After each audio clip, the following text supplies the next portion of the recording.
Hey everyone, I'm Terry G. Thanks a lot for stopping by and watching my video. If you could take a second, can you please subscribe, take another second, and hit that like button. I just want to say one thing before I start this video, is that if you've quit drinking or you're thinking on quitting drinking, kudos to you. Alcoholism destroys more lives, more people than any other addiction. If you're giving yourself the opportunity of stopping the booze, that's fantastic, man. That really is fantastic. But in this video, I'm going to point out one of the main reasons people go back out drinking. One of the main ones, and I know it is. And I don't really care what anybody else says. I know it is because I've seen it, I've heard it, and most of all, I have lived it. I have lived the situation that I'm going to talk about. First thing is, when you quit drinking, you know, the first week or month or several months, you are going to start to feel better. Because one of the main things that happen when you quit drinking, one of the biggest benefits that happen quickly, if you haven't destroyed yourself, you know, totally health-wise, is your physical health is going to start improving. It really is. You're going to start sleeping properly, eating properly, you're going to feel better, you're going to have some mental clarity. You really are. All those things are going to start happening, and you're going to say to yourself, wow, this not drinking business is really good. Look what I'm doing. Look what I'm achieving. And that's right. Those things were all going to happen. And yes, you did it. Congratulations. But where the real problem is when it comes to recovering from alcoholism is that as you move forward in your recovery, as you move forward in your sobriety life, your sober life, there'll come a point in it that you will wake up one morning and you'll start being resentful. You start being fearful. You have a lot of uncertainty in your life. You might have some anxiety come into it. You might feel depressed. You might be worrying. You might be freaking out on your wife, blowing it on people at work. Whatever it is, these behaviors might start to show their ugly face, their ugly head in your life. And you may be saying to yourself, what the hell is going on with me? It's like they just appeared out of nowhere.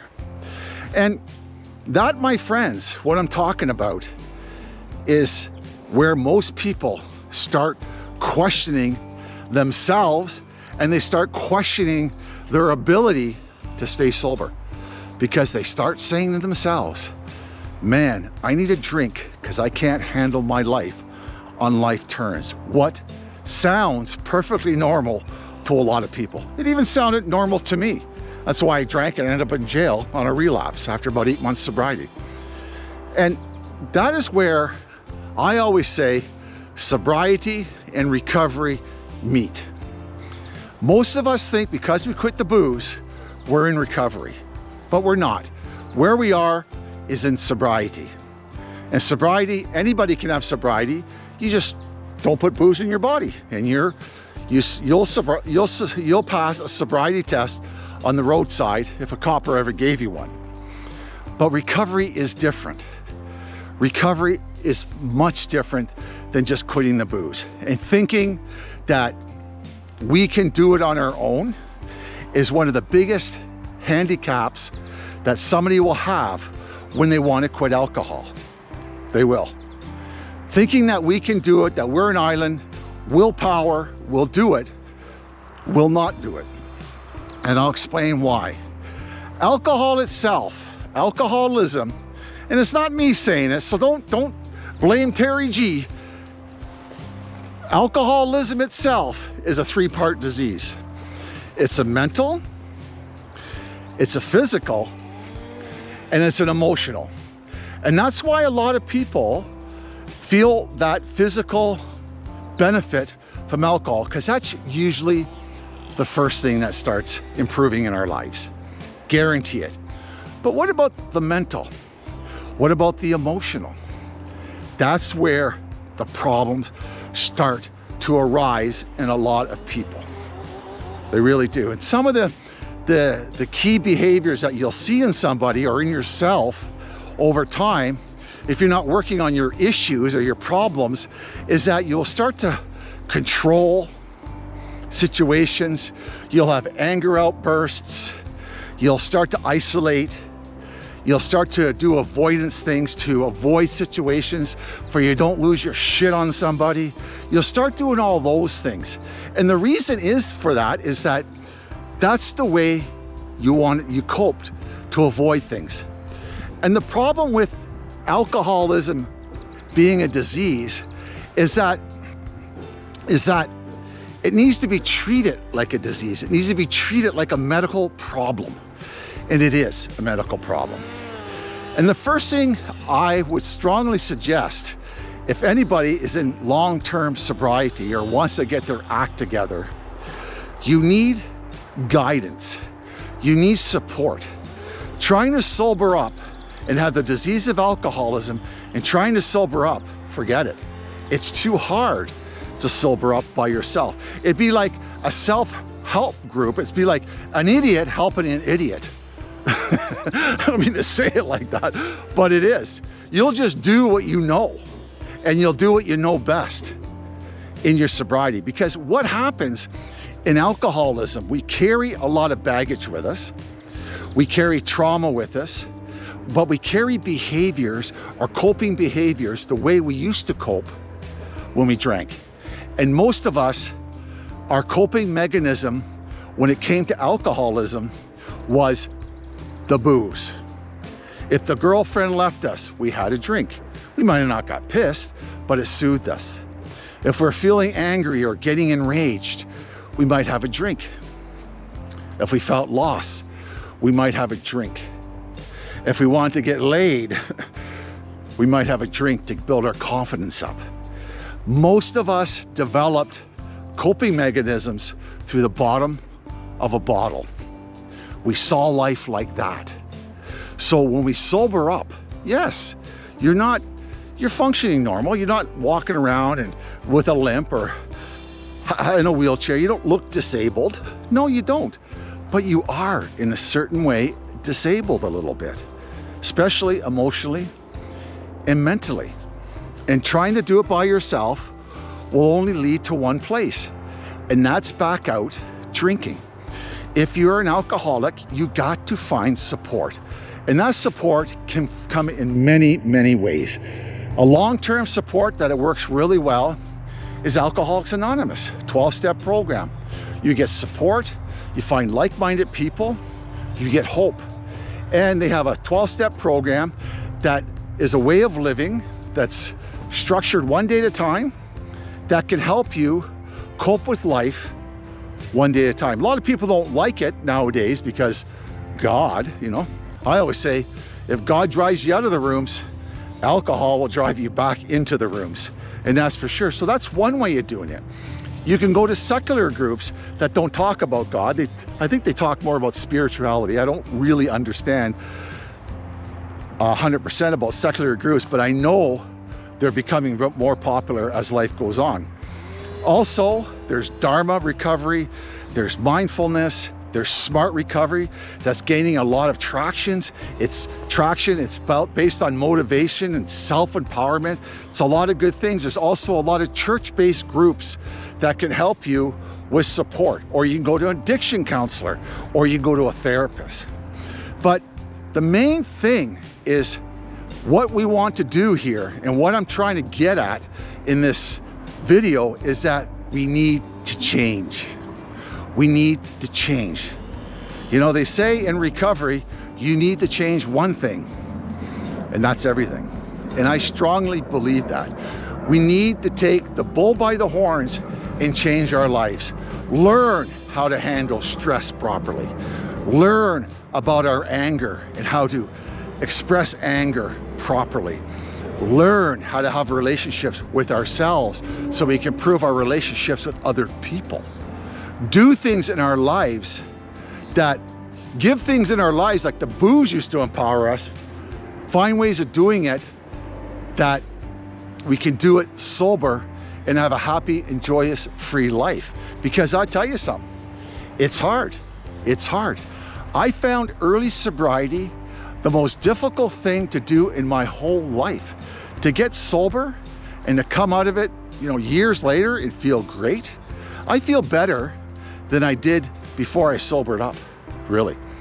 I worked my ass off getting sober, but it's possible. My value system changed, my belief system changed, the way I think about myself and the world around me has changed. I love spirituality. I'm not a religious person. I don't mind the spirituality part of a program. I help other people. I'm married. I have a nice little house, a decent little job. I have all these things that I never had before, or I was unable to even keep before, because I'd always drink and tear the house of cards down. The difficulties in my life were always solved through the bottle, This video, if you don't take anything away from this video at all, take this one thing, that you have to change. And this sense of willpower, sense of belief that you are the maker or the solution to your sobriety, and like a lone wolf sort of thing, it has to be smashed. You need to motivate yourself. You need to empower yourself. You need to get off your ass and do something about your drinking. But you need to work out the problems. No one gets out of active alcoholism without issues. You don't. You don't get to do that. I never get to do that, and thousands of other people never got to do that.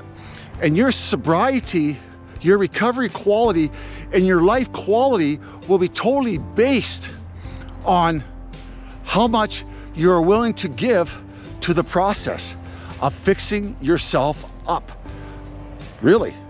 And you're not alone. You're not alone. You need to reach out, you need to get help, and understand that alcoholism is a three-part disease. It's mental, emotional, and I just about forgot, and physical. And those three parts need to be worked on and need to be maintained. Because once you're an alcoholic, you'll always be an alcoholic.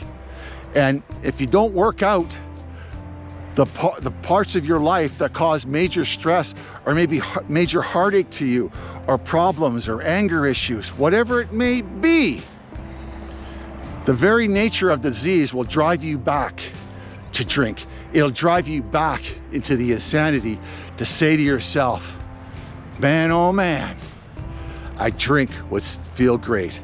And usually when we go back out drinking, we explode in activity or behaviors that we've been holding back. So if you have anger issues and you've been holding back all this anger for resentments and etc., well, I hate to be around you, because you are going to blow your cool on somebody. You really are. If you're lonely, you're going to maybe become promiscuous, get out there, get hookers or whatever it is, get yourself in a rotten relationship thinking that that's going to soothe you. It's not. There's nothing out there that'll fill up those holes or those things that you're thinking about but yourself, and talking to other people, and understanding that recovery is a process. It really is. It's a journey. It's not a sprint or a race. It's a journey. It really is, okay? My name is Terry G. This is an alcohol-free life channel where we learn to live sober one day at a time. If you can take a second, can you please subscribe? If you take another second, can you please hit the like button? I'm running out of things to say. I do these videos sometimes and it's all off the cuff. It's not scripted or anything. I learn about it, I read about it, I think about it, and then I just do it. It takes me about a week and a half to do one video to learn what I want to say and how I want to say it. So I do put effort into it. It might look effortless to you, but I do put effort into it, okay? So God bless you. Subscribe. And this is an alcohol-free life. What do we do here? We live sober one day at a time. Talking about the ups and downs in recovery, or the ins and outs of life. Life is better sober. Sobriety is freedom. It really is. It is freedom, 100%. 100%. Ciao for now. God bless. I hope you're all having a great summer. If you can see my video, all the nice green and lush forestry behind me. Does it get any better? It keeps getting better. It really does. Life just keeps getting better. It really, really does. See you later. Ciao for now.